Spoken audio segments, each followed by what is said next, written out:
find those answers to questions. It's just given. There's no work, there's no comprehension. They're not using the critical thinking skills that they need, not just for school, but for everyday life. And being able to use physical pieces of media, such as encyclopedias or books, and learn how to utilize libraries and other things, it's just a time to where they can sharpen and hone those skills for everyday life that they'll use in the future in high school and college. In our home, we were much more lenient with screens. I have a 5 and a 3-year-old.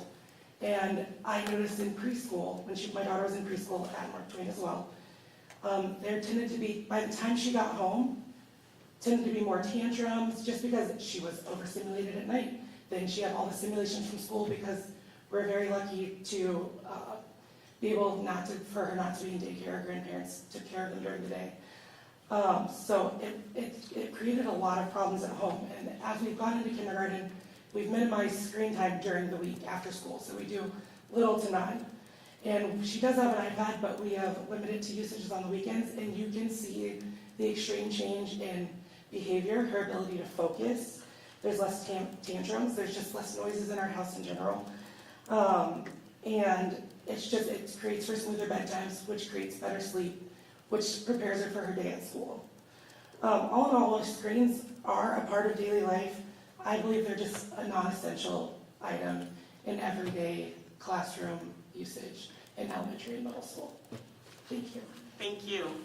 Next up, we will have Emily Campbell.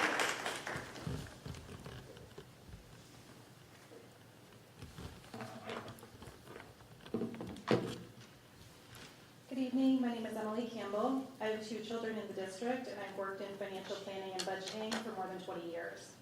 I've spoken to this board many times about its responsibility for financial oversight and governance.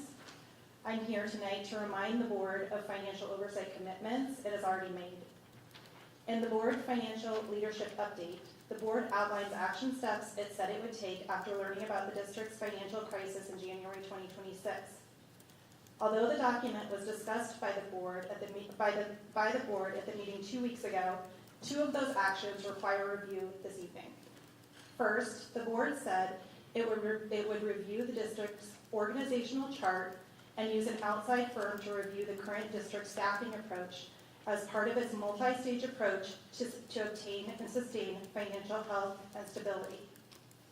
Second, the board said it would review and update Administrative Policy 303.2 regarding administrator qualifications, recruitment, and appointment, and would include board involvement in the administrator hiring process. Those are both reasonable and responsible actions.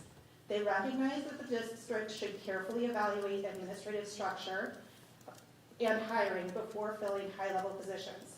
They also ensure board oversight and transparent hiring processes for administrative positions. The district is in a financial crisis. Crises also create opportunities to rethink systems and make strategic changes. Right now, you have vacant administrative positions and an opportunity to evaluate whether the current structure is affordable, efficient, and aligned with district priorities.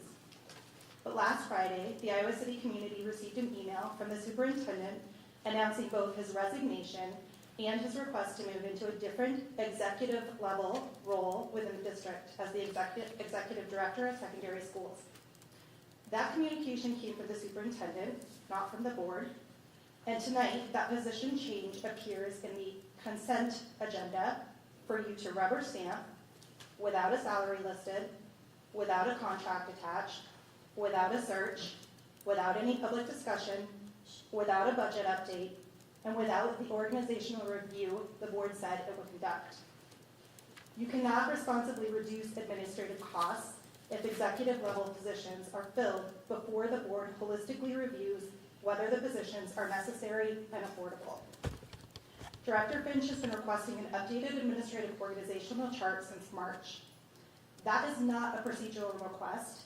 An org chart helps the board understand what leadership structure the district truly needs to carry out its goals in a financially responsible and sustainable way. She's asked at every board meeting, yet no chart has been provided. Tonight's agenda even includes an organizational chart update, but no org chart is attached. You as the board should follow the process you already committed to. A review of the organizational structure, evaluation of staffing needs, and use of outside expertise before approving any administrative hires. You know what the right course of action is. You already outlined it in your financial leadership update. Please follow the process you already committed to.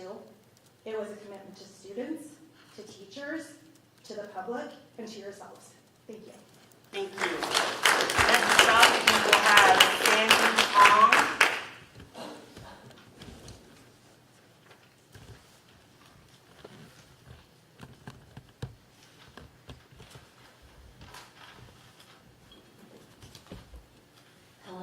Hello, my name is Sandy Hong. I live in Iowa City, and I'm the parent of two children in the Iowa City School District.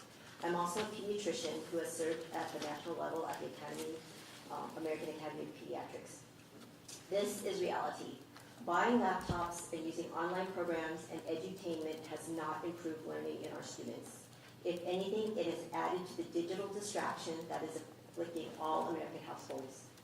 We have students and now young adults with shorter attention spans, poorer memorization skills, and increased need for instant gratification. Deep learning and comprehension require time for contemplation and repetition. Many studies have shown that when you look at a screen, the visual cortex is very stimulated. This is not the part of the brain that needs to be stimulated for deep learning. Deep learning requires repetition, contemplation, and calm. Studies have shown that physical text is better for story comprehension and memory. Studies have shown that writing notes is more effective for memorization than typing. No studies have shown that the use of computers or laptops has increased the comprehension of math and reading in our students. Please stop spending money on unnecessary digital devices. It is fiscally unsound, and I understand that we're having some fiscal issues now. Children who cannot read are just learning to construct sentences and paragraphs. They don't need a laptop. I would ask the district to step away from the one-to-one Chromebooks at the grade school and middle school level. I would ask that computers and screens be used with very specific learning and educational objectives in mind. I would like the district to consider going back to large screen computer-based labs to teach students the necessary tech skills that they will need at very specific times during grade school and middle school. And just to let you know, my child, I have a 3rd grader and a 7th grader, and my 7th grader has had a Chromebook since he was 1st grade. And he has been put in classes to help him learn how to use technical skills. He still can't type. So I feel like whatever we're doing, even with the tech we have, isn't right, and I would like the district to relook at that. And I am able, willing, and ready to show you any of the studies and data that you would like on pediatric brain behavior, cognitive social behavior, and computer use in schools if you're interested. Thank you. Thank you. Next up, we'll have David Wiltshire.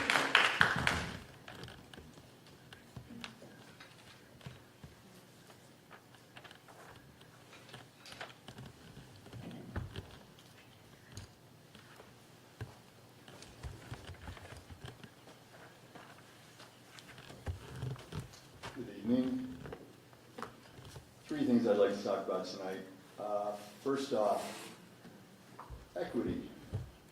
When I look at you guys, I see Director Malone, I see Director Eastham, representative of communities that have historically not had access to information.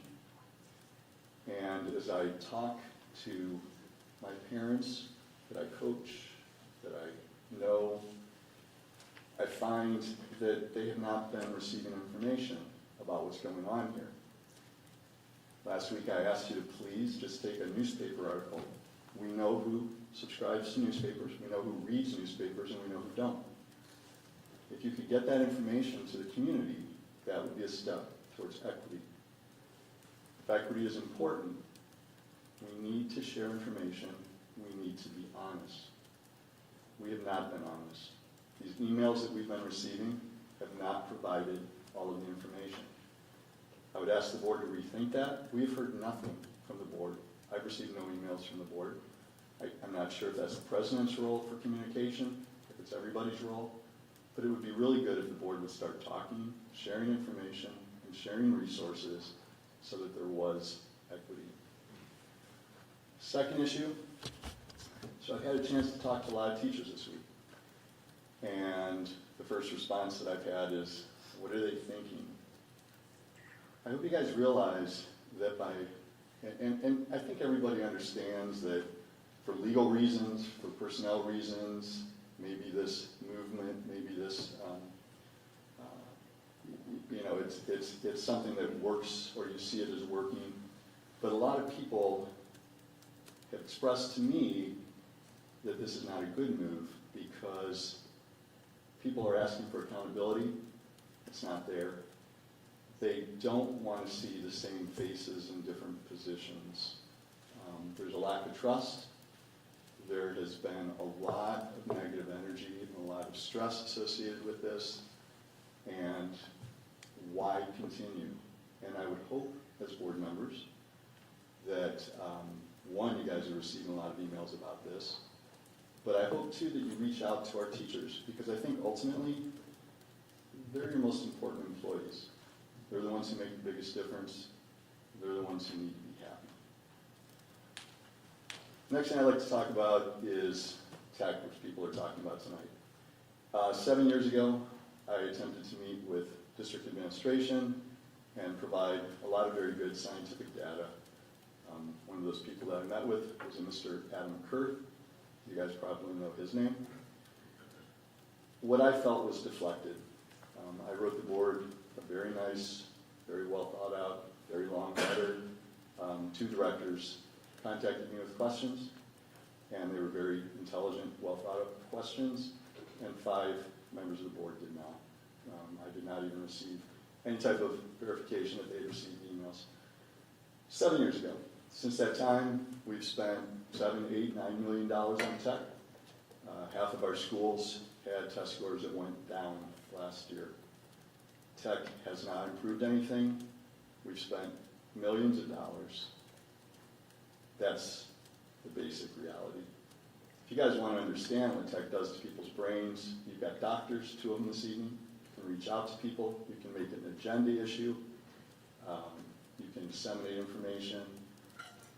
But let's make better decisions. Thank you. Thank you. Next up, we will have Katie Linder.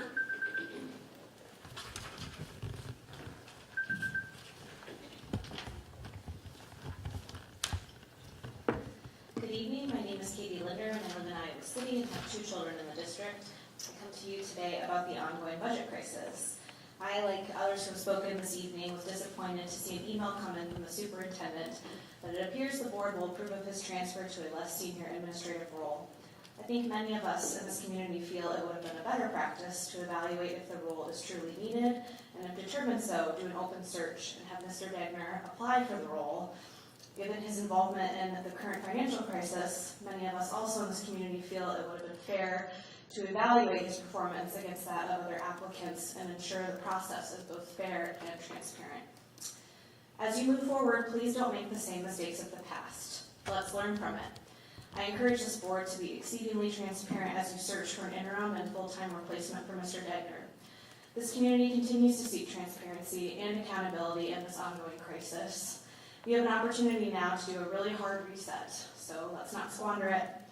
As we look forward, I think many of us in this community, as has been said tonight, are seeking conversations around more long-term and permanent solutions to our current financial state. We've made cuts, but we know those are not enough. What are these conversations going to look like over the next month and year? What should we be prepared for as we look toward this June meeting with the state? Do we have a more solid idea of how much we're going to need to cut? What are our options? If it's school closures, which it sounds like it will be, how many are we looking to close to get out of this continuing to grow hole? The board is at the helm now, especially with the transition of Superintendent Degner. I encourage you to take the reins and start communicating more openly, honestly, and transparently with this community. It's going to take many hands in the wider community to move forward. Let's act like it and start communicating like we understand that. Thank you. Thank you. Next up, we will have Laura Westermeyer.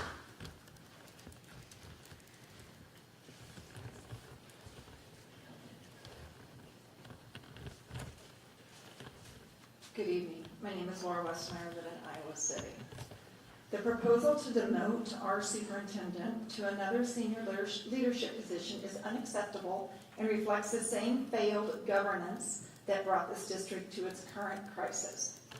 Under the current administration, ICCSD has experienced measurable academic decline, financial instability, collapsing staff trust, and repeated concerns regarding retaliation, failed oversight, administrative shielding, and misconduct. This is not the result of state politics. Every Iowa district is under pressure, but neighboring districts like Solon, Mount Vernon, Williamsburg, Clear Creek, Amana, Linn-Mar, and others are outperforming ICCSD by substantial margins. Publicly available data shows ICCSD falling dramatically in statewide rankings under current leadership. Board policy gives you an evaluative duty to review district performance, expenditures, leadership effectiveness, and alignment with district educational goals. Yet, for years, teachers, families, and community members repeatedly raised concerns regarding academic decline, retaliation, procedural irregularities, hostile workplace culture, failed oversight, and policy violations.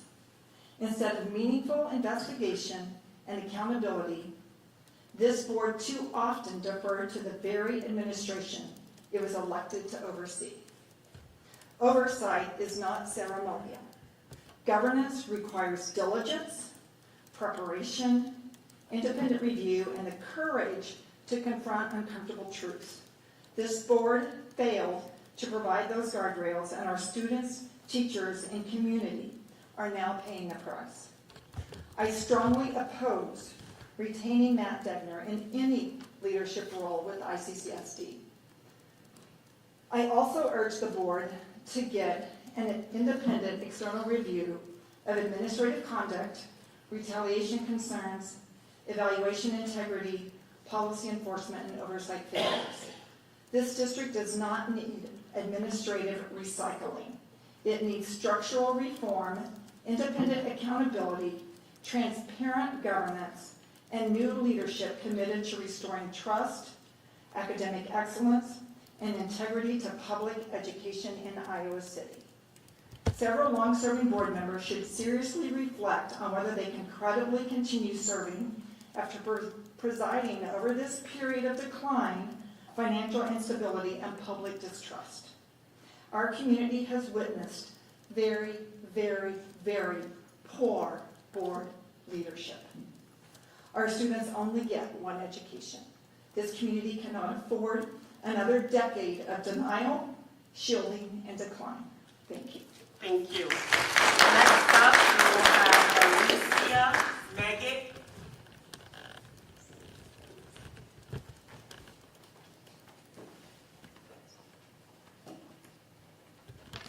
Good evening. My name is Elisa Maggot. I live in Iowa City. I taught in Iowa City schools for more than 20 years because I believe deeply in public education, in students, and in this district's mission. And tonight I want to say clearly that the district's current financial crisis did not emerge in isolation. The overdue audits, borrowing, failures, and public loss of institutional credibility are symptoms of a much deeper governance and organizational crisis that many educators and community members attempted to raise internally for years. For too long, serious concerns regarding academic decline, retaliation, hostile professional culture, weakened accountability systems, and administrative shielding and harmful decision-making were minimized. They were absorbed internally or dismissed without meaningful independent review. ICCSD is experiencing steady academic decline. Data from the National Center for Education Statistics, the U.S. Department of Education, the Iowa Department of Education, the U.S. Census data altogether reflect Iowa City's decline from approximately 159th in Iowa school district rankings to 241st out of 300 districts, falling from the upper half of the state into roughly the bottom quartile under Superintendent Matt Degner's leadership. North Central Junior High, where I taught, it's fallen from the top 30th performing junior high in Iowa in 2016 when Colby Miller took over. And he's taken it down to 167th in the state, while he was repeatedly shielded from accountability by senior administration. As board members, we trusted you with oversight over the administration. Yet for years, this board has repeatedly chose deference over investigation, optics over accountability, and administrative protection over transparent governance. And I know this personally. After reporting concerns regarding discrimination against a student and administrative misconduct, I experienced years of escalating retaliation and professional harm under Matt Degner, Chase Ramey, Nick Proud, Eric Howard, Carrie Matherweather, and of course, Colby Miller, and Brady Shutt. I endured dozens of negotiated agreement violations, bogus reprimands, punitive and unsubstantiated evaluations, ADA accommodation failures despite documentation from multiple physicians, hostile working conditions, workplace sabotage, unwarranted disciplinary actions, surveillance, gaslighting, professional isolation, and repeated interference with my teaching and professional responsibilities. I filed grievances. I reported concerns repeatedly.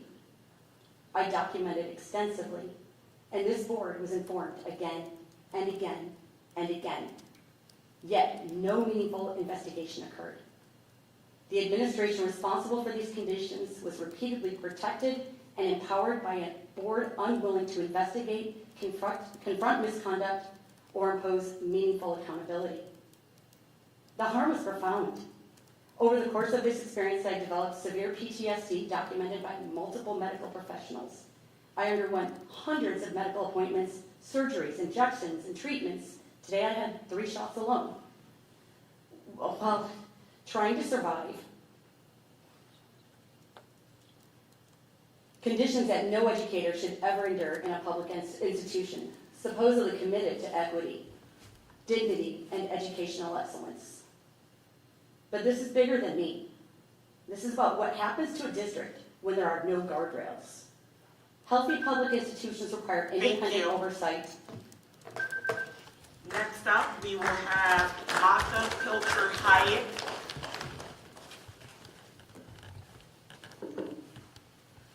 Hi, I'm Maka Pilcher Hayek, and I have kids at City High. We've had kids go through the district since kindergarten. It's been wonderful. We absolutely love City High. I'm here because it seems that the public comments get more traction than emails, which I've also sent to the board. If you approve Matt Degner's reassignment to another high-level administrative position, this is important, any remaining hope of the board regaining public trust is gone. And that is devastating. We knew we were going to have to make changes to our district structure like is happening throughout the state because there isn't as much state funding, okay? We knew that. That you all were going to have really tough decisions in the future about how we may need to restructure our district. But the mistakes that our admin team made are going to force you guys to make really hard decisions really fast. And to do that, I mean, I sat on the board with some of you. To do that, you really need the community to have your back, which is the same expression I used last time. We really need a good board right now. We really need good leadership from you guys. If people stop coming after you do what you do tonight, like if you accept this reassignment and people stop coming, I want you to understand it's because they're starting to give up. And that is the last thing you guys need. you should be glad people are still coming and talking to you about this, because we love our teachers. We love the buildings where we send our kids to school. But you're gonna need us to support you through what's going to be a brutal next several years. And make no mistake, the decisions, the systemic mismanagement caused by Superintendent Degner, Deputy Chase Ramey, the HR director, the systemic mismanagement is going to make the next several years so much harder for you guys. So please listen to us. Please allow us to give you this kind of support, and don't disappoint us by rubber stamping another administrative decision. Thank you. Thank you. That takes us to tonight's public hearings. And the first one is a resolution on a proposed deposits of proceeds received from the sales of the Hills property into the general fund. Vice President Abraham. Now is the time and place for the public hearing on the matter of the proposed deposit of proceeds received from the sale of the Hills property located at 301 West Main Street, Hills, Iowa, into the general fund. The Board of Directors set the date for this public hearing on May 12, 2026. Notice of the public hearing was published in the Iowa City Press-Citizen on May 13, 2026. Are there any questions from the board? Are there any questions from the public? Hearing now, we will close that public hearing and move on to our second public hearing, which is the resolution on a proposed deposit of the proceeds received from the sale of the ESC at 1725 North Dodge Street property into the general fund. Now is the time and place for the public hearing on the matter of the proposed deposit of proceeds received from the sale of the Educational Service Center located at 1725 North Dodge Street, Iowa City, Iowa, into the general fund. The Board of Directors set the date for this public hearing on May 12, 2026. Notice of the public hearing was published in the Iowa City Press-Citizen on May 13, 2026. Are there any questions from the board? Are there any questions from the public?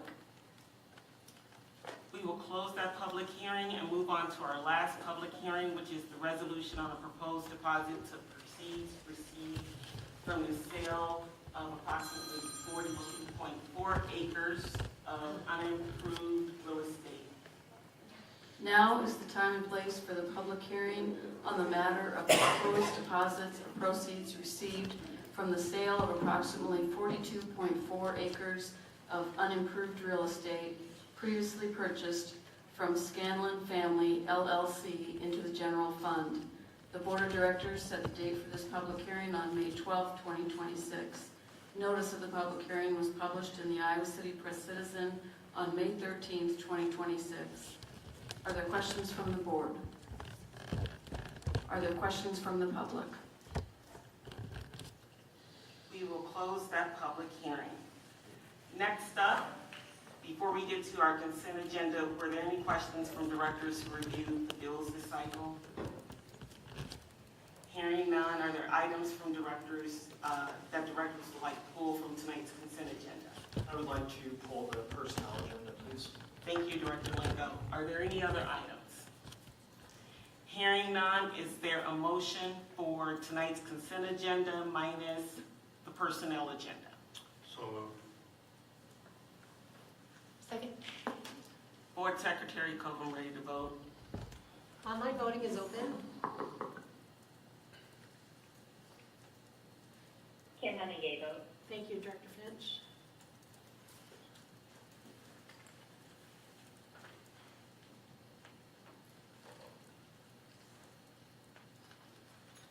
I'm a yes vote. Thank you, Director Malone.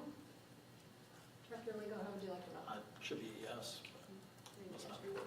All votes have been cast and the motion carries with all directors voting in favor. Thank you. That takes us to the personnel agenda that was pulled from tonight's consent agenda. Director Lingo? Keep it short. Long and short of it is, for me, pulling the item is that I disagree with the new executive director of secondary education receiving a 2-year contract, as we do with other administrators in the district. I'm willing to pass with 1-year term. As it is not, I will be a no vote. Are there any other comments from directors? I concur with Director Lingo. Thank you, Director Finch. Board Secretary Coven, I'm sorry, is there a motion for the personnel agenda? I move to approve the personnel agenda, item 7, on the consent agenda. Second. Board Secretary Coven, ready to vote?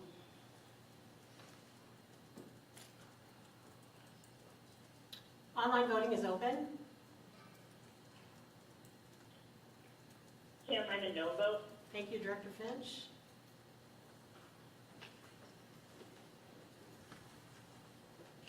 Board Secretary Coven, I'm a yes vote. Thank you, Director Malone. All votes have been cast and the motion carries with Directors Abraham, Eastham, Horn Fraser, and Malone voting yea, and Directors Finch and Lingo voting nay. Thank you. That takes us to tonight's policy review, and Director Lingo chairs that committee, Policy and Governance. There's a whole list of policies. I won't read through it, but you can give us a recap. It's 3-2. Let me tell you. So to start with the 700 series, we've been coming back to this since February, but we'll be coming back to it again because we've received policy primers, 14 new policy primers to coincide with state and federal regulations. So this month, to go through what we did get, there are edits to address fiscal management, there's a few of them to work in accordance with the Financial Oversight Committees. So fiscal management change, financial records change, both of those were with that. Some small changes to the procurement card program manual. I believe Director Horn Fraser brought up to come back with a small change for emergency situations. That would be right. Because we've talked about that, the classic example recently was the City High. Yeah, I think several of us have Yeah. talked about that in Director. Sorry, Director Abrahams for leaving out. So Director Lingo, we're going to pull that from the action item. Yeah, we're going to end up pulling it Okay. along with 2 other items. I'll get to those. There were changes to payment goods and services, some internal controls changes, and an email retention piece added for 3 years of retention. I believe they went with Mr. Reynolds' recommendation. I don't know his title. What is it? Technology manager, because we went with 3 years just because of the cost. And it's restricted administrators. Then that is it, and we will be tabling that one until next time when we get to that moment. Then we are moving on to the 900s policies. These are just small policy edits to change designee to either deputy superintendent or chief operating officer. Then the Financial Oversight Committee charger. There was a small change that we made to that, which, there are a couple changes. One of it that you see in front of you, the one was that the Board of Education members, we have liaison. We are going to change that from 1 consistent liaison to 2 consistent liaisons. The idea behind that is so that those board members have an idea of what's going on. We were talking about rotating one of the members, but if we're rotating like every month or every other month, then it's split. We also narrowed down to 6 times a year. There was I'm trying to find it in here. The audit oversight, instead of review and approval, it is review and recommend approval of audit scope on that note. And there is one change that we will come back to. We want to pass it tonight, but there's a smaller change. Director Horn Fraser, can you reiterate it for me? It's just about how to handle in the future when we have somebody who may need to resign midterm, and some specific language on how to handle that, but we have what we need in order to get this committee into place now, and we're going to go ahead and do that. Yep. So that's kind of where we're at on that. So if there's any questions on the Financial Oversight Committee charter that you see. Then we are moving on to Policy 207, Board of Directors Legal Counsel. That will be another one that we will come back to. There were questions on the need for the policy, and if we do, as a committee, believe that there is a need, we still need to determine what a significant cost is. And we talked about using the billable minutes and how many minutes that would be, like an estimate, because I believe it's every 6 minutes is what gets billed. I'm no lawyer, but that's what I've been told. So we'll come back to that one, so we'll pull 207. Then we are moving on to 303.2. This is the administrator qualifications recruitment appointment. We agreed with everything that's in the green on this, for the most part, I believe, except we are stuck as a committee on the second bullet point, and that is the number of school board members that may participate in the interview committee, and then the number, and then what their involvement looks like, how far down or deep it should go. Should it go to building level administrators? Should it just go to the executive committee team, or the executive directors of the superintendent? So how deep in the weeds? So we're kind of stuck on that right now. We'll come back to it on the next one. So 303.2 will also be pulled for another meeting. And then 303.4, this is one that's been sitting around since March. The first iteration was in March and wasn't great. It was the one that I came up with. So you can take that one, self-evaluation. But we came to this one, we agreed that it is ready to go for a vote. And I believe that finishes it up. If there are any questions or comments. It's a really good summary, Mitch. Thank you. Now I have to remember it for the next meeting in June. All right. Thank you so much, Director Lingo. That takes us to our discussion items. And the first discussion item is the Chief Financial Officer update from CFO Moore. Welcome. This is Pat Moore's first official meeting with us, so welcome to ICCSD. Thank you. 9 days in, by the way. 9 days. As you know, Kim is on vacation right now, so you get to hear from me tonight. Keep in mind, again, 9 days in, so contextually wise, I don't have the institutional knowledge about Iowa City yet. I will get there.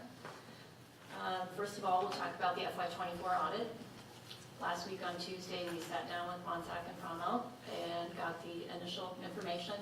As it is in draft status, I can't really comment on a lot of it. A lot of things that you will hear about are things that you've already talked about at your board meetings, so it's not going to be any surprises there.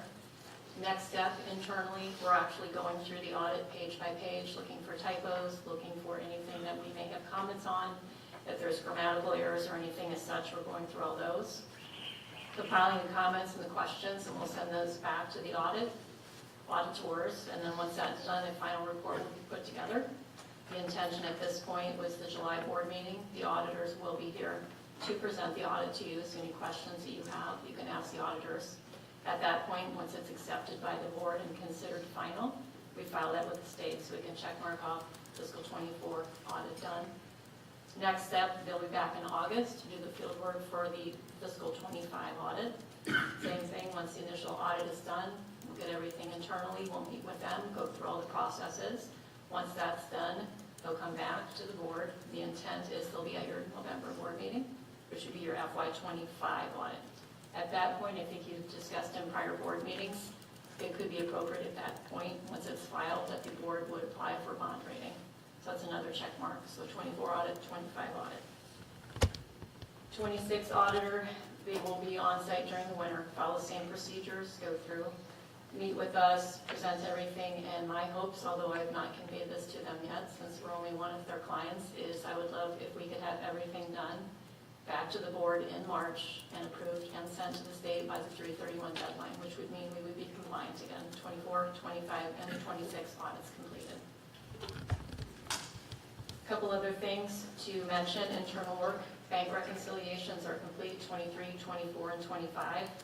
General fund is up through fall of 25. Activity fund, I actually believe Reagan State tonight got it through May, so that's up to date as well. All FY26 bank statements, the intent is that in a couple of weeks we will be current. bond payment. The bond payment will be coming out of our account this Thursday, so that will be made. I know that's been talked about at prior board meetings, that's been taken care of.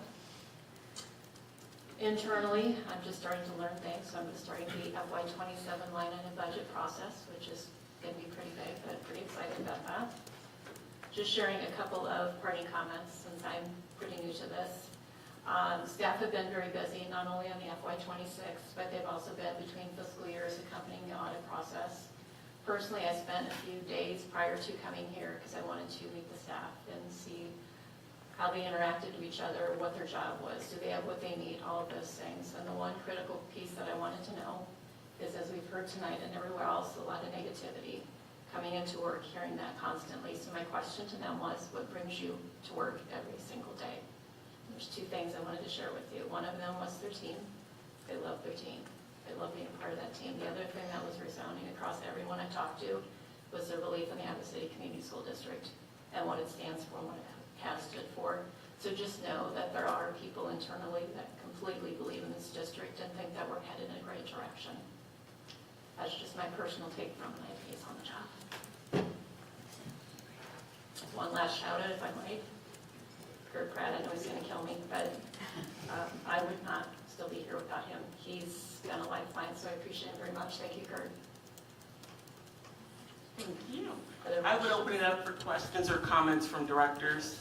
Director Eastham. Thank you very much, President Malone, and thank you, Pat, for an outstanding first report and for being here and taking the steps you've taken to do so that we can continue to be one of the best districts in the state. I really appreciate that, and I really welcome your approach.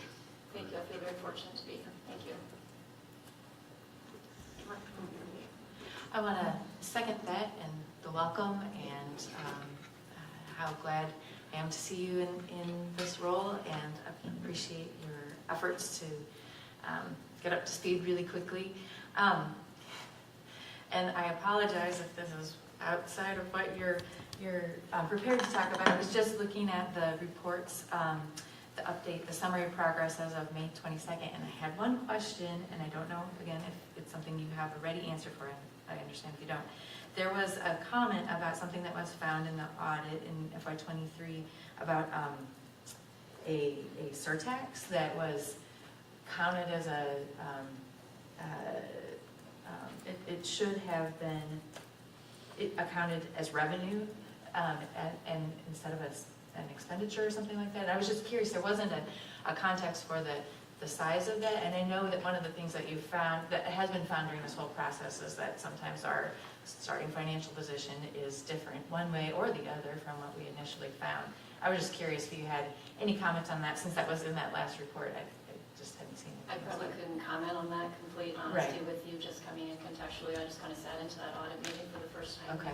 Wasn't surprised by anything. Like I said, not surprised Yeah. that I would not be able to answer that for you. Okay, thank you. And, I'm just so pleased with the progress and the note at the end of that same report that the goal to start FY27 with the full implementation of the new monthly close processes. I think it's just terrific. So thank you for your contributions to that, and I'm looking forward to a strong next year. Thank you, and congratulations, and welcome to your first board meeting. I have some questions, and I don't know where the Venn diagram of what Kim put together and what you put together, and so if you need to come back to it through an email or something, please just let me know. So it said in one of the documents about the FY23 audit needing to be restated and refiled. Will that be done through the municipal bond registry and federal audit clearinghouse and those kind of things? I would not be able to answer Okay, that. that's fine. In honesty, can So- get back to you on that. Yeah, that's fine. And this one's probably come back to, but since it looks like we're pretty far along in the investments, we've seen any unusual drawdowns or anything like that over the past 3 years? Again, It's fine? Sorry. No. And that'll be it then. Thank you. okay, I can get this back to you. Yeah, I appreciate it. Thank you for your questions. Welcome again. I know you're 9 days in, but can you share your thoughts regarding, is there anything within the business office that we should be considering updating. We heard from Kim Michael Lee that our system that we're using is one that she has never seen. It's not very intuitive, so I would love to get your 9-day experience with it, feedback on it if you can. I worked with multiple systems, I've looked both on our current finance system as well as others. There are very robust systems out there. I think the thing that I've talked with HR as well, as far as finding a platform that actually works for not only finance, payroll, HR, all those modules versus multiples. So I think moving forward, that is something that we're going to be discussing as far as what works best for the district and not be fiduciary responsibilities behind that as well. So it wouldn't just be we're going to flip the switch, it'd be a lot of conversations with a lot of different departments. All right, great, thank you. You're welcome, thank you. Thank you for raising that point, President Malone. I've wondered too about if we have an accounting software system that actually works as well as we need it to work. There are quite a few of them out there. The ones that have a lot of robust, obviously, are very costly. So I would go into that very lightly as far as what works best for the district. And again, checking with all departments to make sure everyone's represented. Sure, thank you. Thank you. That takes us to our next discussion item, which is the interim superintendent search. Some items were added. I received those Sunday night. I did not see them until this morning, so my apologies that they got added earlier this morning. But it's just an open discussion on next steps for the interim search. As you can see from what Grundemeyer, they helped with our CFO search, and one of the things that they can do is either recruit and provide references all the way up to conduct the entire search for us or assist us with the entire search. So I'm just looking for our board to discuss on what's the expectations for next steps. I will just throw out there that whatever we decide to do, one of the caveats I would like to have in place that whoever the interim is will not be considered, if we can do that, and I don't know if Christy Latta wants to chime in, should not have intention to apply for the permanent position.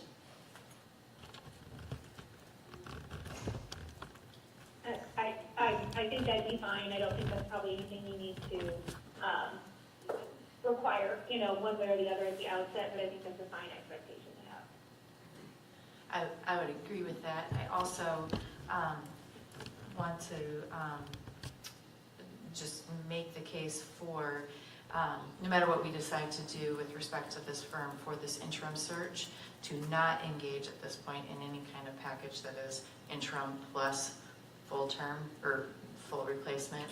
I would not feel comfortable making that commitment without exploring other options of other firms. That's fair, yeah, I agree with that. And I think having a firm do the search clearly is where we're at, what we need to do. I don't think that's something we can just sort of ask people and see, because that, hasn't worked. So, and we are on a fairly tight timeline too. I'm with Molly on that and everyone else. As fast as we can get those turned around is where I'm kind of at, to find someone that's competent and that we can get them in the door quick. I agree with that general approach.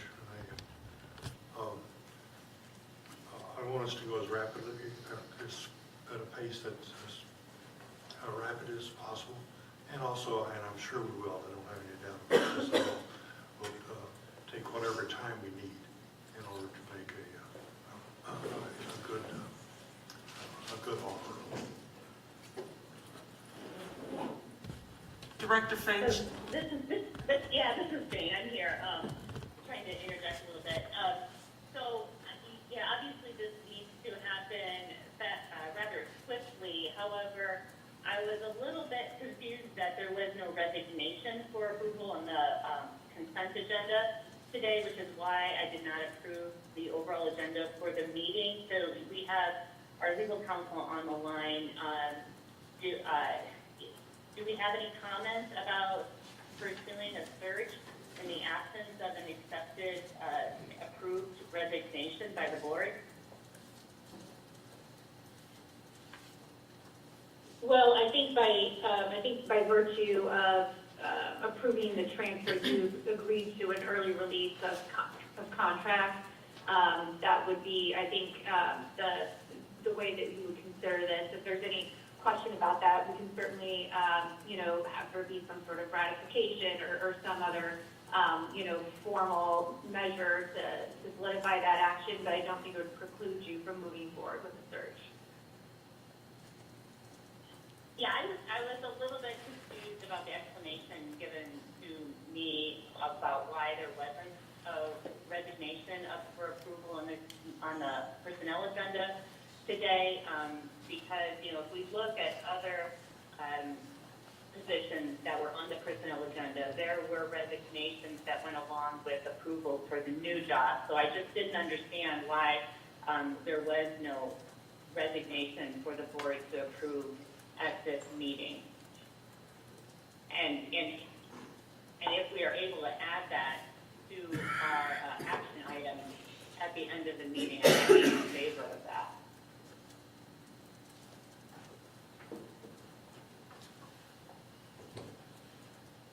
All right. Any other comments? Christy? Oh. Christy, are we able to add that as an action item at the end of our meeting?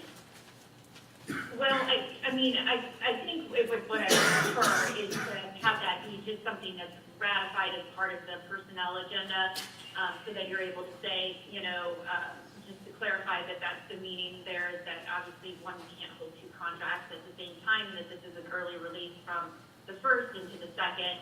I don't have a problem with clarifying that. I obviously will defer to, your board as a whole and board leadership and all of that, is what the meaning and true intent of that agenda item was. Okay, sure, exactly. And that's exactly why I wondered why there was no resignation listed on the personnel agenda. So I'll bring it up at agenda setting. I think that should be listed on our very next meeting in the personnel agenda. Thank you, Christy. Director Finch, I have a question about that. I appreciate you raising that topic. I am looking at the personnel agenda right now just to look at some other examples, and I do see examples of other staff members being listed as moving from one position to another that does not have the same title, and it's not just simply like a lane change or something like that, and I'm not seeing corresponding resignations, I don't think, for them. And so I was assuming that this one was being handled in the very same manner. And so I just wanted to point that out. I'm not sure if that's helpful or not. Does that say salary adjustment? Yes, they're all listed under recommend for salary adjustments, moving from one position to a different titled position with salary TBD for all of them. Yeah, I would think when we're talking about an office of superintendent moving to executive director level, that that would be more than just a salary adjustment. It, in my opinion, was a misrepresentation on our personnel agenda today. So I think the sooner we can get that cleared up, the better. Okay. Thank you.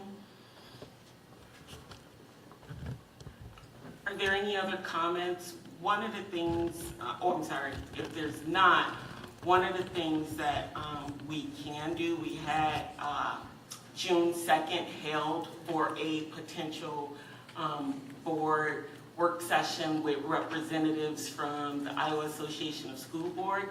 Hopefully that's still held on folks' calendars. We can have a special meeting that night to approve or ratify the personnel agenda, as mentioned by Director Finch, and the proposed interim superintendent search. I see head nods. Okay. Sounds good to me. All right. So that will be the plan. Next up is the organizational chart update. And I don't know if we have any notes from any of our district leadership, because I know Superintendent Degner couldn't be here unexpectedly, or Deputy Superintendent Ramey. I don't know if anything was shared. I'm just not looking at you, I'm just looking over there in general. All right. Could we continue this or continue? Yeah, that? we can also move this to June 2nd as well. Then I can communicate that with Superintendent Degner so we can have an official org chart listed. Thanks very much, Director. That takes us to our presentation of the night, which is Special Education Review. And again, I'm just looking over there because I don't know which one is. Not calling on anyone from the classroom. It's okay. Good evening, directors. This is obviously a request and a good topic to bring up as we work through our financial situation and make decisions moving forward. We've got three different topics tonight. We'll do kind of an overview to set the groundwork for how special education funds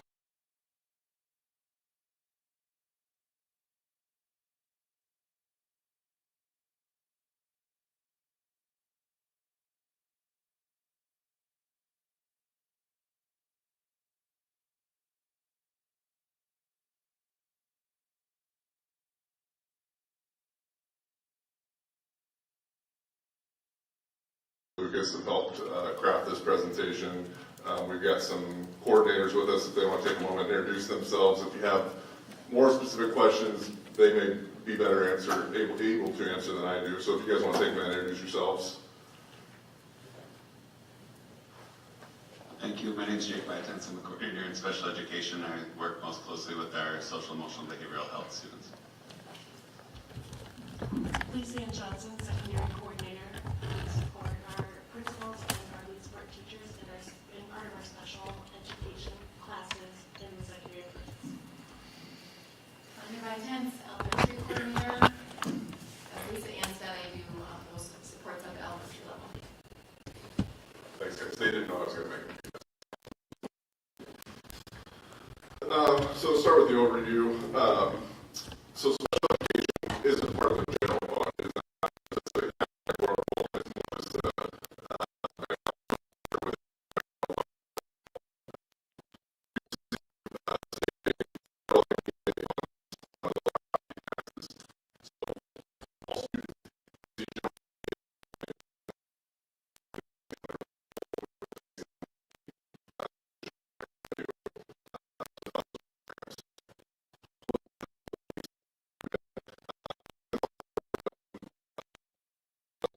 revenue for these programs through IDEA Part B, Medicaid reimbursement, and other claims we can make to a state, whether that's high cost fund, transfer rights claims, whatever.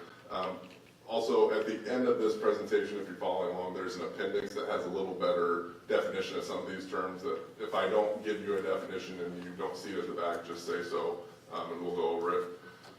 So for weighting, we talked about level 2, level 3. I think that's a pretty common understanding for most folks in education. It's based on the intensity of services required through their IEP. The weighting currently for level 1 student is 1.72. Statutorily within the legislature, it could be 1.8, but the SBRC is the one that gets to set that every year, and those haven't changed for a long time. The 1.8 was set in the 70s, but it's been 1.72 for a while. I see Molly nodding her head that it goes back. Ironically, for level 2 students, it's 2.21, but statutorily it was limited at 2.2, so the SBRC was able to exceed that for whatever reason. I don't know why that one was different than the others. Level 3 students are weighted at 3.74, but statutorily it could be up to 4.4. Again, what that means is when we get our base cost per pupil, so say that's $8,000 per student, for level 3 students, we're given 8,000 times 3.74, so we get just over $24,000 for that state cost per pupil on that one. And that's primarily our largest source of revenue to fund special education programs. So with that, as with everything, it's based on the number of students we have. And so you can see the past 3 years, our trends overall, so we're trending upward in our level 1 students that are full-time, holding steady, I'd say, level 2 with minor growth, and then level 3 we're down from where we would have been. And keep in mind, this is FY 23 through 25, so this is not any data that is reflective of this current year. So our revenues, you can see there's one big primary generator. Again, it's that weighted student funding. Special education tuition, that next group of columns there, those are those students that are coming to us from other districts. Those districts then pay us the tuition for those students. Medicaid reimbursements are our next biggest thing. That's really important. We need to stay on top of that and make sure we're capturing as many claims as we can. We have recently switched to ClaimAid to help assist with that. So they're moving us to electronic logs, which is an adjustment, not going to sugarcoat it. There's an adjustment to that our parents and our teachers are being asked to input data electronically to track hours so that we get reimbursed for those. But do want to stress that is very important to help us generate revenue that helps us reduce that deficit that we've been having. I'm sorry, can I ask a quick question? Sure. Have they received training in order to do that? Yeah, we've been going building by building and hosting and holding training.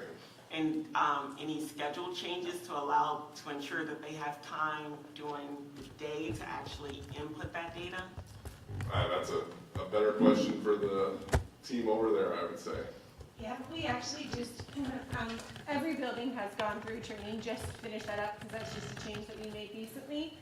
And so we actually spent quite a bit of time in our elementary principal meeting just last week, talking through logistics of when was it working, because the student, the paraeducator that works with the student is the one that has to fill that out.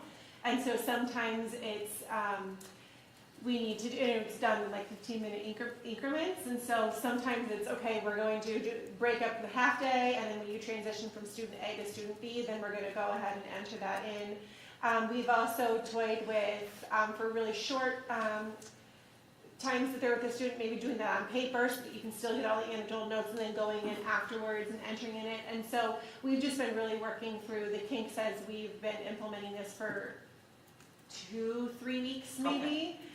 But they're getting ideas for what's going to be, I mean, it's the conversations is where we're going to keep the Chromebook, how is it going to be, access is it going to be where they clock in the library, so all those different pieces that we've definitely been working through, just kind of those trials and tribulations of what's working and what's not.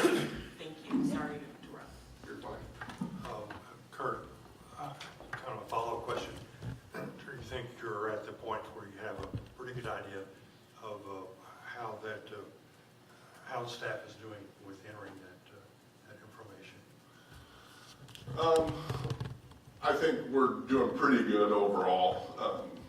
I know there's been frustration overall, which is warranted with the change in the middle school year. I'd be the first to admit that that's not an easy change to make in, end of April or beginning of May when summer's so close and we want to make that change. But we did want to capture as much as we could immediately within that reporting structure.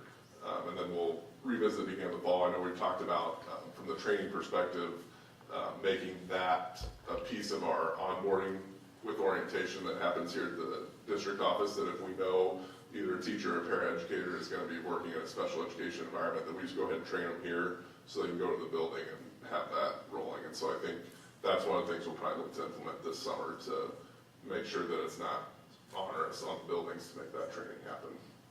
Director Easing, we also know that the contact date for paraeducators looks different than teachers, so we don't have the amount of contact time with them that we would with our teachers before or after the school day. We also know that our turnover rate with our paras is higher than that with teachers, so we will have to come up with a plan to onboard, just as Kurt had mentioned, our new staff. Okay, thank you very much. So then, as we flip over to the expenses side, and again, the graphs on the side are just a pie chart so you can see that how each year looks from a percentage standpoint. But biggest generator, again, as we've talked about with a lot of things this year, salary and benefits being our largest single expense. if I scroll back, you can see, our weighted cost per pupil, we generated just under $25 million in FY '25, and our salaries are over $25 million alone, not including benefits or some of these other things that are expenses. So again, salary benefits, self-explanatory. Transportation, any transportation that is special ed specific, so whether that's wheelchair accessible buses or other routes that are specific to special ed can be billed back towards special ed. General program percentage, within the account code structure, there's an opportunity to have costs just like we do for elementary-wide, district-wide, secondary-wide, middle school-wide. There's a special ed-wide account code structure, and that's that general program percentage number you see there that's kind of billed across the whole thing. And then tuition out is our students who are receiving services at other districts. Then DE expenditure adjustments are things that they have changed for us as we submit within our system. So any questions on the expense side or the categories?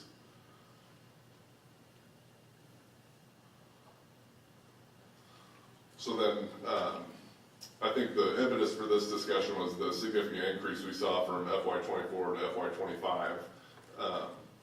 And this is just a line item, generalized list overall. Our teacher salary supplement, about $1.2 million increase. That can be confusing. We didn't increase what we were giving. We actually pulled that out of our special ed salaries for our teachers. And so by pulling that out, but we obviously kept their rate of pay the same, that increased our deficit, if that makes sense. So we pulled that part out, and that became a higher deficit overall because we weren't using those TSS funds for special education teachers. Where'd the funds get used elsewhere? So they would have just gone into the general into fund. general fund, yeah, any other expenditure out of the general fund. Behavior interventionists, the district made a concerted effort to add behavior interventionists within this time period. Obviously, expansion of the preschool program, which continued on again for this fiscal year. There was a decision to include nursing salaries within the special ed deficit because a portion of those services can be billed back to special ed, so that was added back into that. So it's just a portion of their nursing? Correct. Okay. It's not all of their salary. I'll let you go through the list, but I'll ask my question. Paraeducator wage increases, obviously, all of our salaries and benefits are subject to our negotiated agreements. That's where this is. Same thing with teacher wage increases. Proper identification of supplies and equipment. I think this was a concerted effort among the team to try to make sure they were capturing those things within that were special ed specific to those special ed funds. Preschool transportation is a small percentage. Again, general program percentage is kind of our overall line items. And then there was one tuition classified as contract services. This was simply a mistake within the business office of paying tuition out as a contract service that got reported within this fund. So that theoretically shouldn't have been there, and we communicated that with the state and are awaiting any further guidance from them on that. Director, go ahead. Could you give us, and the public that are listening, because I've heard this question multiple times throughout just special ed in general, what is the difference between a behavioral interventionist and a paraprofessional, and the job training, qualifications, and pay? Yeah, that's a great question. We're going to have Jake answer that for you. No problem. So I work closely with our behavior interventionists. The biggest difference between the behavior interventionists and the paras is that ongoing training component that our behavior interventionists receive. So they are also their qualifications students of their bachelor's. Usually bachelor's preferred, where our paras are, we get all sorts of different applicants with our paraeducators.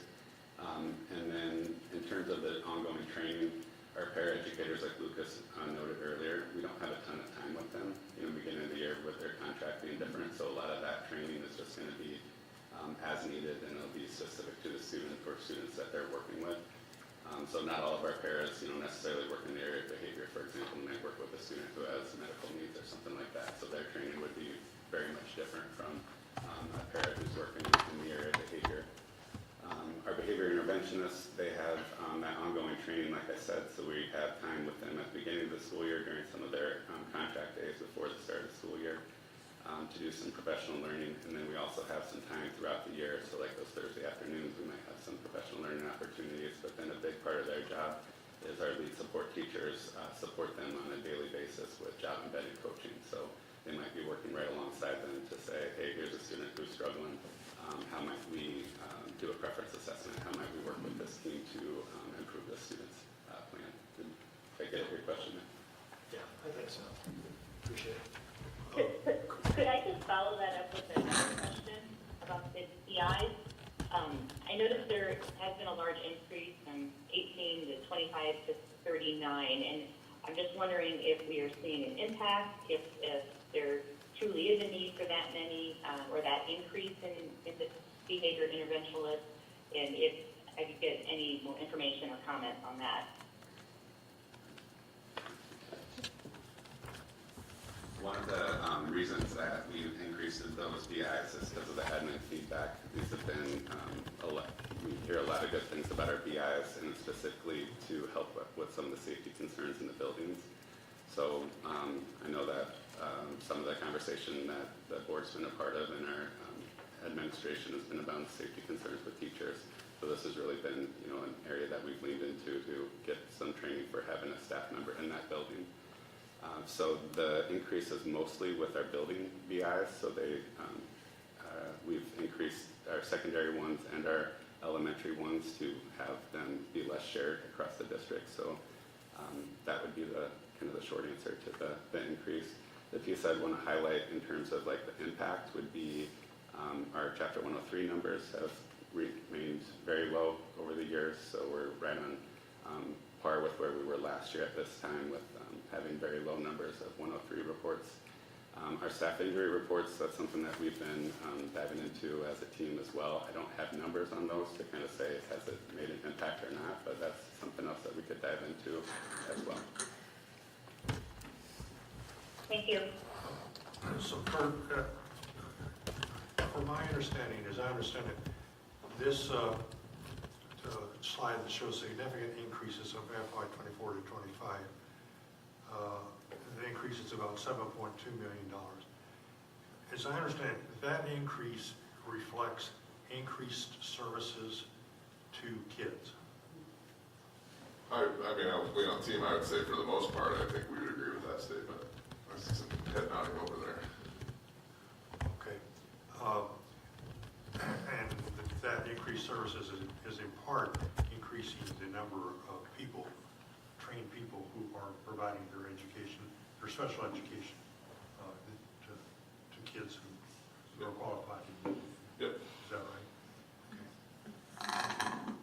I think the one part here, though, is that these kind of increases, we need to be careful to make sure that we have the cash to pay for them if we're going to do it over a one-year period versus moving it slowly over time. Yeah, and I appreciate that's a consideration, certainly. However, as I understand it, this data indicates that we are having a need to increase our services to kids who qualify for special education, and this is what we did. I mean, I would generally agree with that, but we didn't have the cash, and that is how we ended up in this situation. Well, I think that's what we want to look at a little more thoroughly as we get into our SBRC request. Sure. So that is, Director Finch mentioned, this is some of our staffing levels that were reported out, and you can just see where we've been. Certainly behavior interventionists increased overall.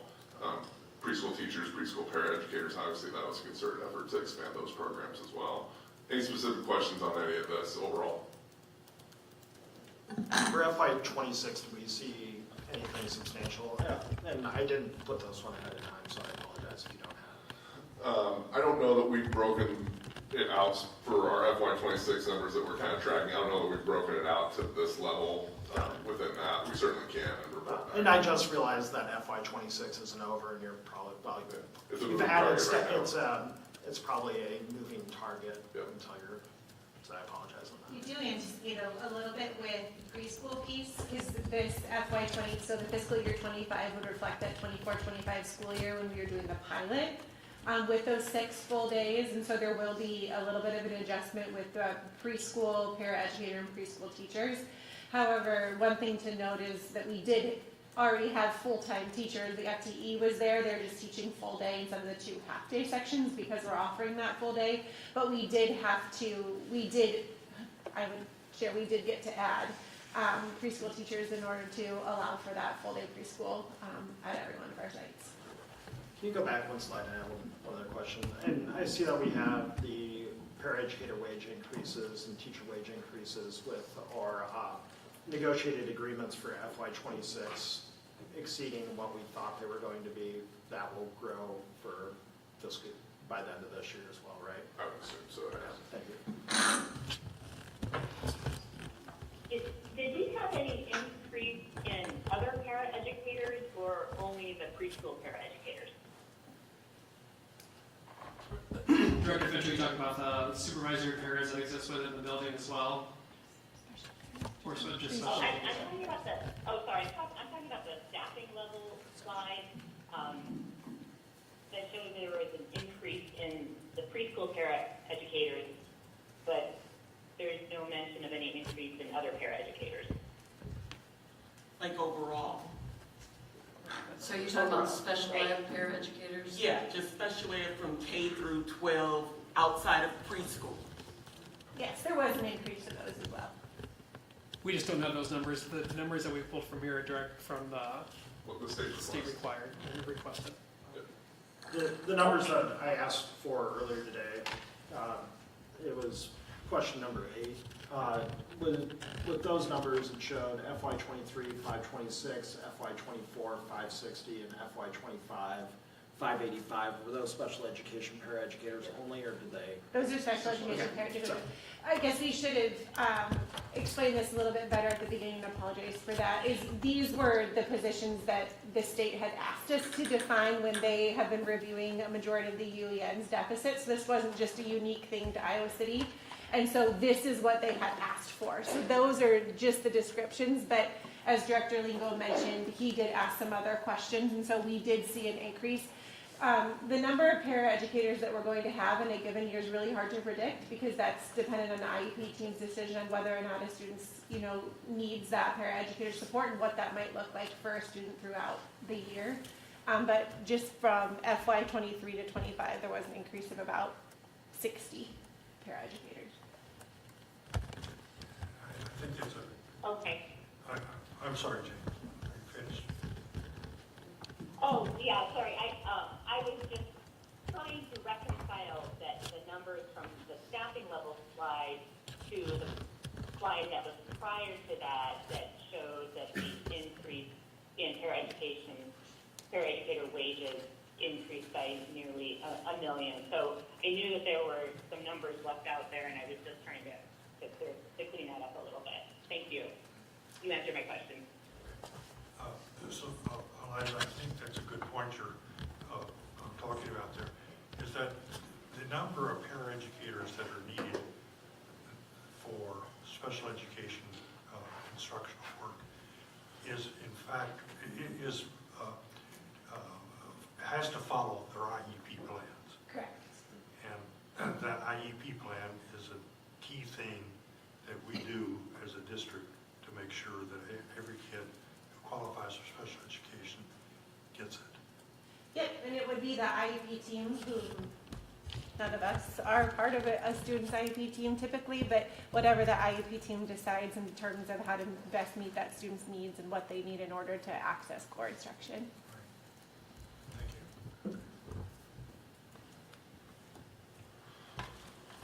So with that, we'll transition into our discussion on information that we've been requested and provided to the Department of Education.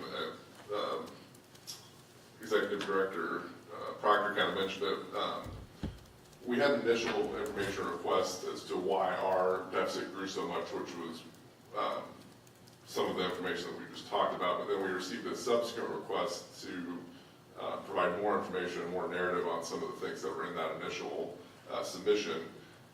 But what also came of that was pretty much all the UEN districts were asked to go back and verify either staffing levels, expenditure data, or whatever the state might have wanted more information on. So there's a large email string among UEN CFOs.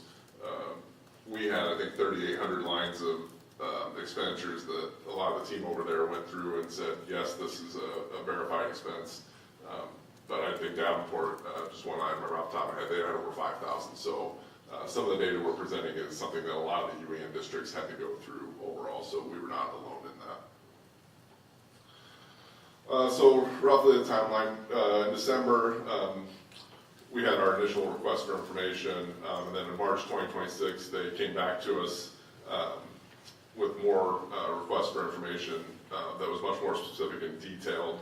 And so the team did a great job of pulling that together and providing that back to the state, which we did in April. As we sit here right now, there's about an email, it seems like every week within the UEN CFOs that nobody's received any information back. We've been told that this will be a part of our June 9th SBRC meeting, that the Department of Education staff is going to present their findings to the SBRC. We have no indication that any action will be taken with that, but we don't have confirmation that there won't be action, if that makes sense. We'll obviously be there for our own appearance, so we'll obviously stick around for this portion of the meeting, but everybody's kind of waiting across the state to understand what the outcome of this data request is going to be. So this was just the observations and the narrative requests of paraprofessionals, which we've obviously spent some time this evening discussing. That compared what our FTEs were for our paraprofessionals versus what our enrollment was. They believe we were an outlier with a 1-to-3 ratio, meaning for every 3 special education students, we had 1 paraeducator. We don't have any indication of what a normal ratio on that is. We would need to work through potentially with our UEN partners or the state to get guidance on that. But they did flag us on that. And so this was our team's response. And again, this is much of the discussion we just had within the last 10 minutes here. You know, it's a building level decision, meeting the needs of the IEP for the student. And whatnot. Anything anybody over there want to add on that?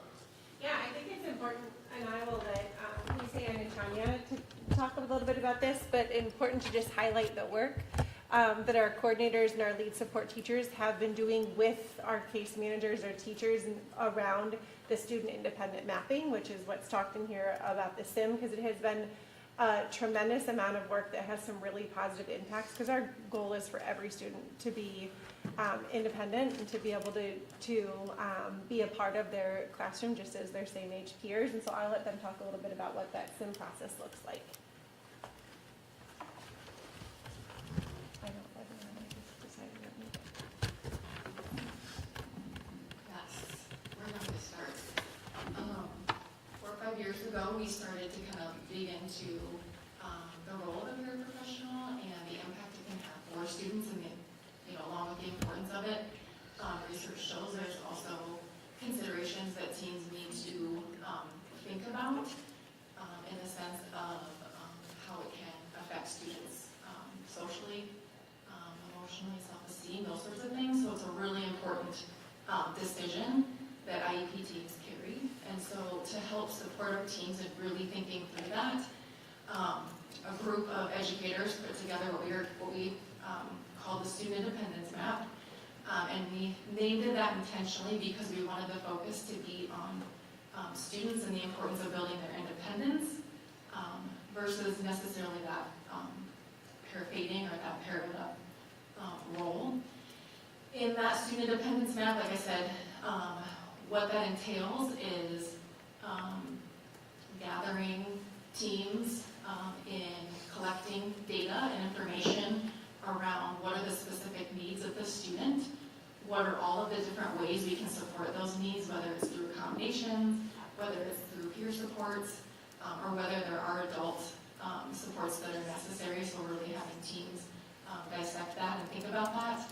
And then once we come up with those, coming together and talking through and thinking through what does that mean to then provide students those skills and supports that will help them become independent with those skills that they might be lacking or needing support with. And so again, keeping that focus on building the skills of the students so that eventually over time, they have more control over their own learning, their environment, their setting, but we utilize the resources that we have very intentionally to get them there. It's a long way. I might add from the secondary perspective, we've started this work as well. We're not quite as far as our elementary team who started this work, but when we're thinking about secondary, we're thinking about how are we supporting students with their post-secondary needs beyond high school, which then has us thinking about what are those skills that students need to develop in the community. We have to be very flexible in designing what a day looks like to meet those complex needs our students bring.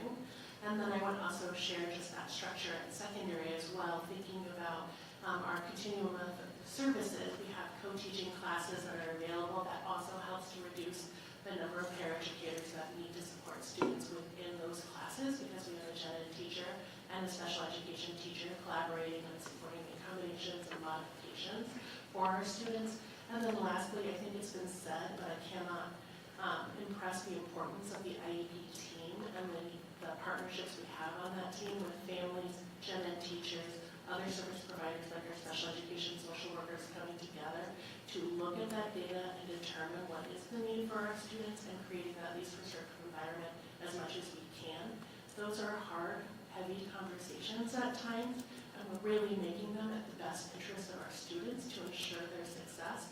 And I know that our paraeducators and our case managers do a lot of that heavy lifting to help support students, and we want to make sure that we're making the right decision at that IEP table together with the families.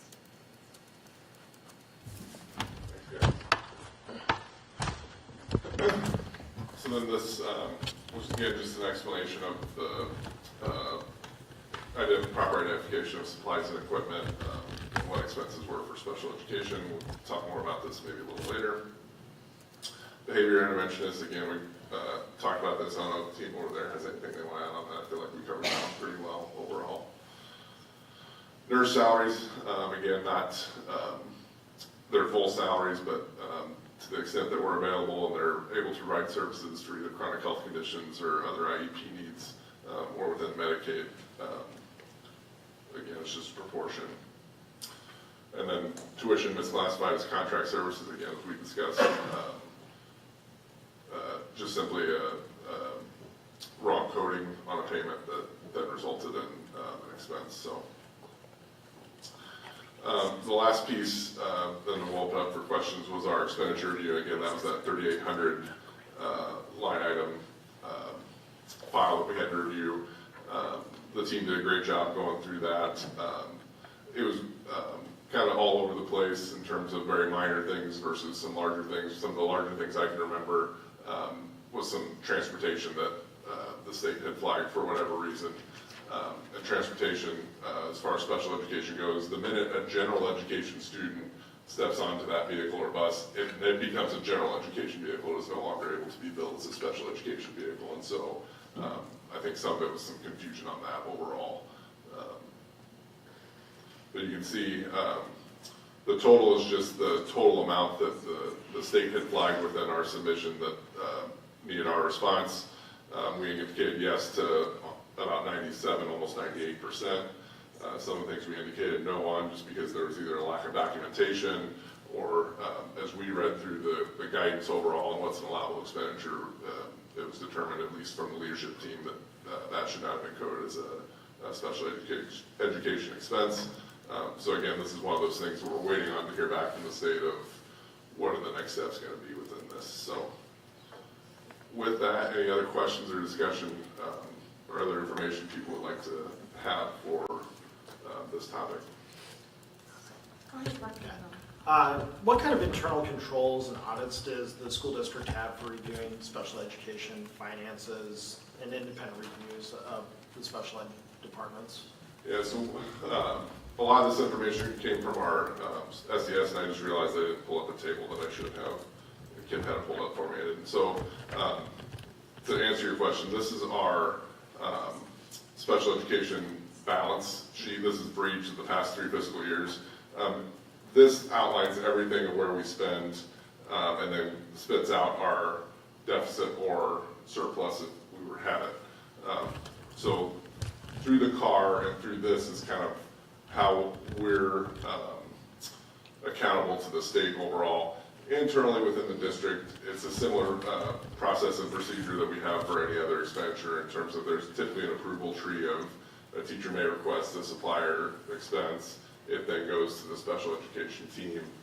They approve it, submit it, and then it's purchased if it's an allowable expense. So overall, that's kind of the 2 mechanisms, either on a day-to-day standpoint or on an annual standpoint. How do you verify that the services described in the IEP are actually provided and the expenses are accurately accounted for? Go back to the Yeah, so that would be, thank you, Lucas.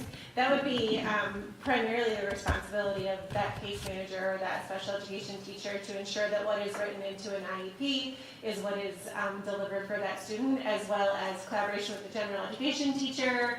The principal at that building obviously has oversight as well as to ensure that what a student's IEP, how the student's IEP is written and how it's enacted. And then, of course, support through our lead support teachers and then our special ed coordinators if there's questions or concerns as the way an IEP is written or the things that have been purchased and utilized, if they are or are not being utilized to the extent that the IEP determines. To continue on, and I know that because of open enrollment and policies like that, how is our, how have we increased the number of students with IEPs that are coming from other school districts? So based on the data we pulled, it looks like we've increased about 19, 20 students, give or take, from FY23 to 25. Again, we're able to bill those districts for those services that we provide to the student. And so that isn't necessarily a drain on our own resources because we are able to recoup that. So if we go into deficit spending, it gets reflected into those school districts, or how does that work? So it shows up on their report the same way it does ours. Okay. When we looked at those, we have tuition in outline on the revenue side and a tuition outline on the expense side. So they would have the same thing on their side. Got it. And how has the number of students with IEPs and 504s changed over the past several fiscal years? Yeah.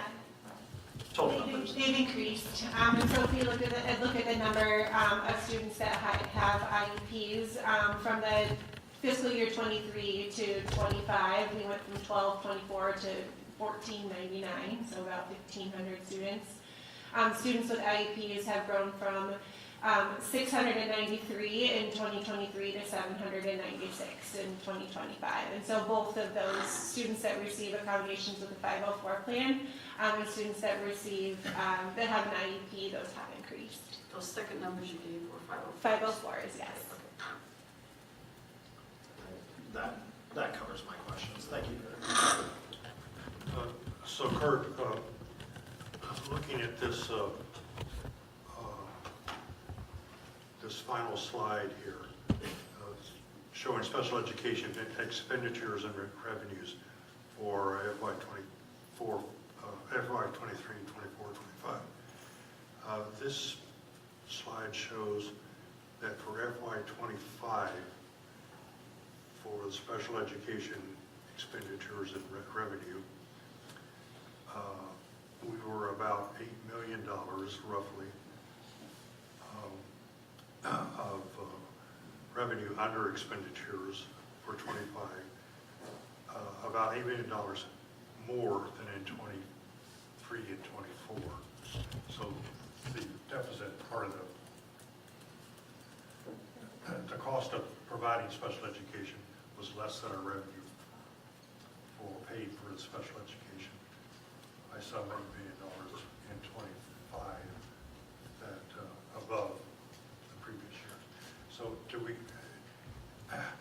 how should we try to address that difference between revenue and expenditure?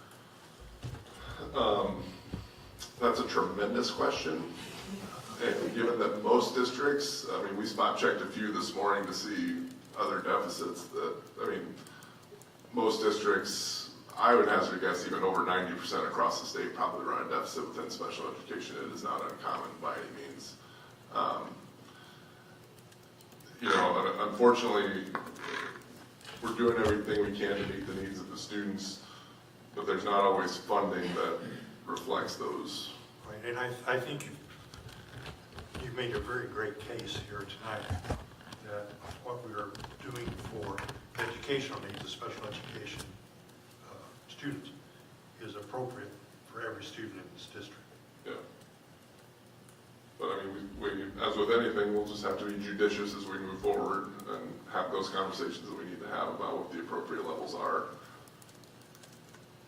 So I'm hearing that one part of the response is that increased focus on the Medicaid coding and reimbursement.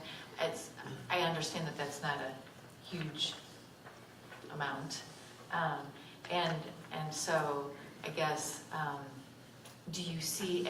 But incremental efforts matter. Every little bit helps. And add up. Words I live by right now. Right, and so I'm curious, are there any other, even if they're small, like places where you're looking for those kinds of efficiencies, or just better tracking to get more reimbursement, or anything else like along those lines? Yeah, she didn't know I was going to call her, but our new CFO, Ms. Moore, I have high hopes within her taking over some of our special ed billing and some of those things. I think we will do a better job of gathering those revenues that were owed or anticipated. I'm not aware of a ton of grant funding that's always available. I mean, there's been therapeutic learning classroom grants that have not necessarily been special ed specific, but kind of cross over a little bit into that realm. But as with anything, we need to try to go out and find as much revenue as we can and try to limit our expenses as much as possible. I think also the SIM, I think that's the right acronym, I think that helps. I mean, that was always an issue, that a kid would come up and they always had an all-day para, and so I think, they just stayed that way. And so I think that what they're working on with teachers and teams and administrators to look at that, how can we cut back, I think that will help too.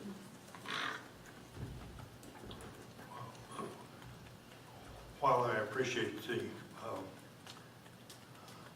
viewpoint on reducing expenditures, I'm quite leery of doing that at the cost of education for kids.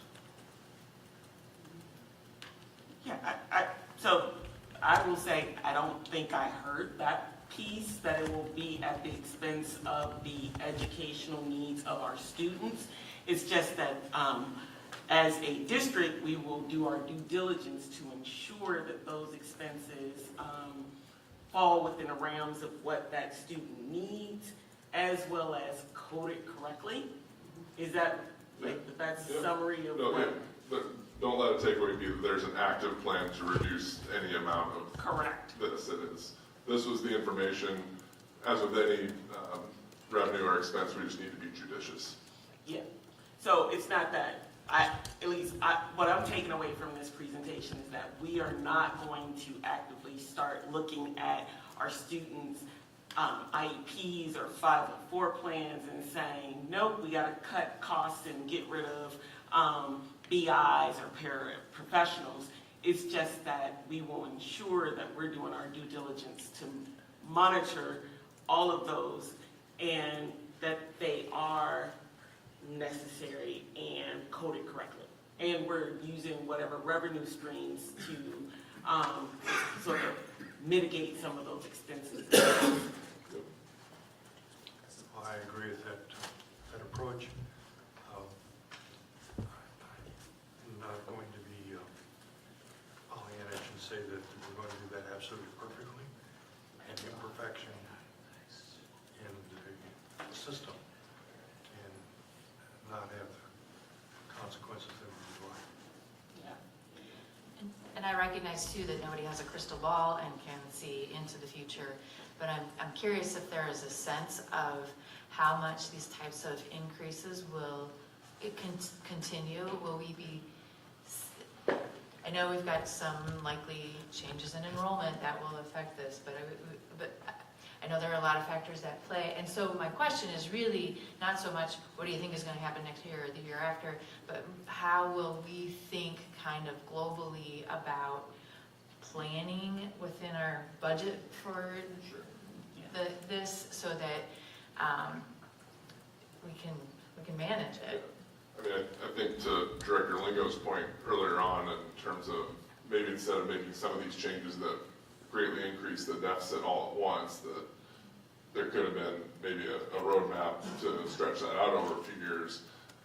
I don't know if the team would feel any differently, but I don't know if there's a lot else that could be as significant a swing up as there was, and so hopefully it's more incremental of what we saw for the previous fiscal years, that we kind of have the one jump up on the bar graph, and then the rest is just more in line with maybe our salary increases or general SSA increases overall. Any additional comments or questions? All right, thank you so much. That will take us to our action items for tonight.